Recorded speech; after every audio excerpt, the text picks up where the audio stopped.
Binigyan din ng Armed Forces of the Philippines na hindi totoong nakataas o nakatakas ang leader ng teroristang Abu Sayyaf Group na si Isnilon Hapilon.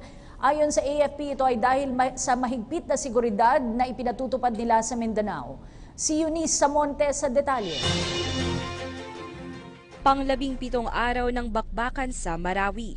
Ngunit ang tanong ng nakararami, nakatakas na nga ba itong si Isnilon Hapilon o ang Abu Sayyaf leader at ang tinaguriang emir ng ISIS sa Pilipinas na nagsimula ng gulo sa mapayapang komunidad ng Marawi?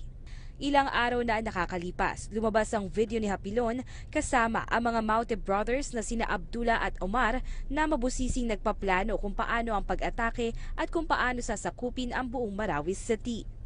Ayon kay Brigadier General Restituto Padilla, tagapagsalita ng AFP, malinaw aniya na matagal na pinagpaplanuhan ng teroristang grupo ang pag-atake sa lugar.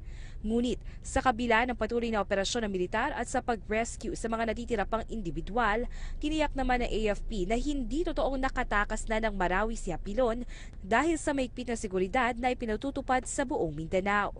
By and large, those efforts may have gone through a period of time and was preempted because of the initial law enforcement operation that was initiated last 23 May, if I'm not mistaken, by a combined force of police and armed forces personnel.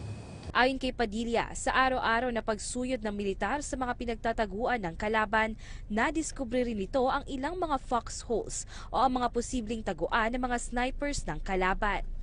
Bukod sa mga high-powered firearms, ammunition at explosives na nakumpiska sa Maute, sumasailalim rin umano sa investigasyon ang perang nagkakahalaga ng 52 milyon na nakuha sa isang bahay sa Marawi.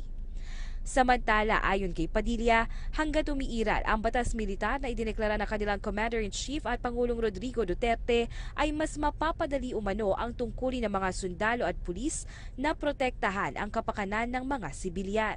At nang tanungin naman tungkol sa posibleng pagpapalawig ng martial law, we are not discussing that possibility as of the moment. We're working within the time frame that was provided by the initial declaration, and we're hoping to fulfill whatever it is that we require to do within that time.